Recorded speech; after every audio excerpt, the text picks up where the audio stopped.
head over to news from the United States, where Vice President Kamala Harris has officially certified her own election loss to Donald Trump. To discuss this and more, I'm joined by Sky News contributor Kosha Gada. Kosha, great to see you, and thanks so much for joining me tonight on Credited. What did you make of this phenomenally unusual circumstance of seeing the vice president certify their own election loss?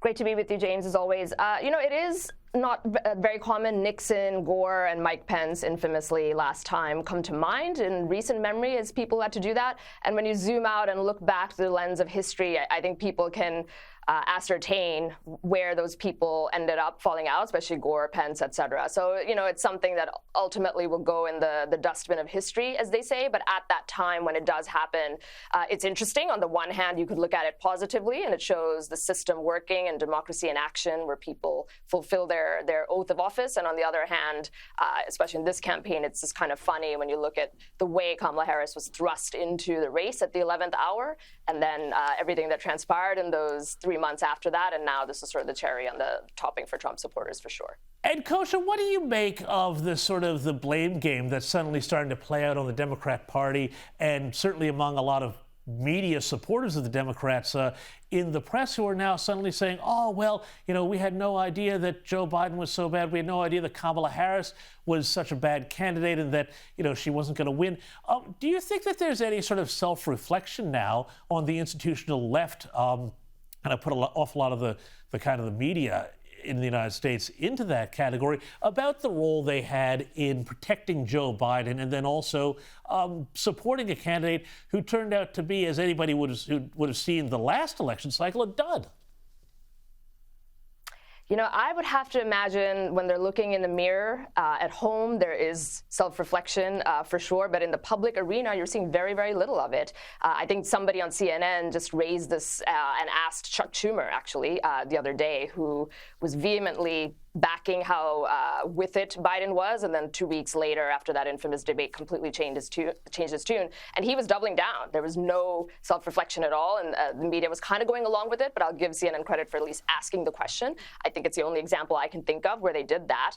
And in terms of how it's playing out, the media is in the mainstream media, by and large, with some notable exceptions, is really in a free fall as a business model and as in terms of a crisis of credibility and legitimacy that they face right now. And this issue, I think, is one of the biggest scandals ever, the cover-up of how they hid and protected Biden's very obvious to all cognitive decline, that I don't think history is going to judge them kindly, and you might see a lot of restructuring and consolidation of the media industry writ large over the next 5 to 7 years, I would imagine. I think you're absolutely right about that, Coach, and I'll just remind everybody that here on Sky News, we were right on the pace about Joe Biden's decline. But let's go north of the border to Canada, because I think this is absolutely fascinating, with Prime Minister Justin Trudeau falling on his sword after 9 years in power, following a whole bunch of internal pressure within his party. Have a look. This country deserves a real choice in the next election, and it has become clear to me that if I'm having to fight internal battles, I cannot be the best option in that election. Now, Conservative leader Pierre Poilievre, who looks to be the odds-on favorite to become the next Prime Minister, has slammed Trudeau's Liberal Party following the resignation announcement.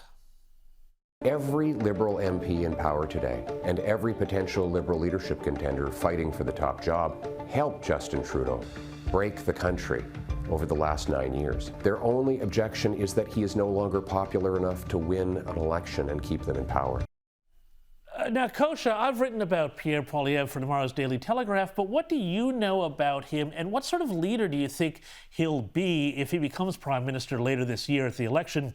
Will there be warmer relations between him and Donald Trump than between Donald Trump and Justin Trudeau, which were always fairly comically frosty?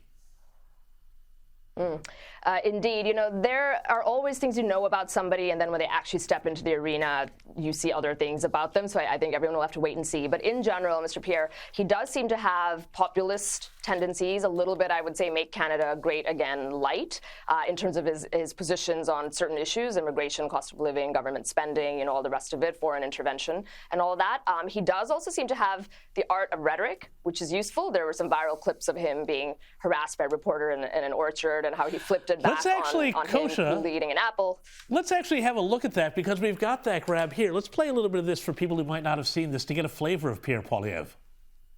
A lot of people would say that you're simply taking a page out of the Donald Trump book. Like which people would say that? Well, I'm sure a great many Canadians, but... Like who? I don't know who, but... Well, you're the one who asked the question, so yeah. You must know somebody. Okay. I'm sure there's some out there, but anyway. In a sense, Kosha, doesn't that get back to what we were speaking about a moment before about the nature of the media and how people don't trust the media to play it straight in the United States, or North America for that matter?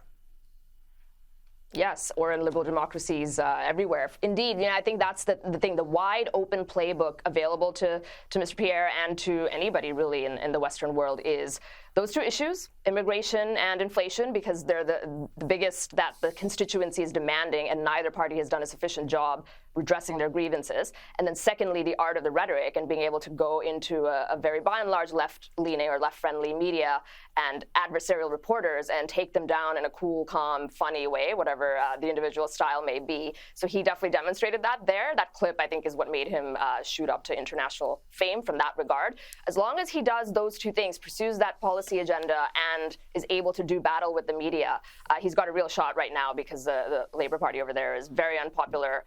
Whoever replaces Trudeau is only going to cement that even further, and so there's a wide opening, and we'll see if he takes it.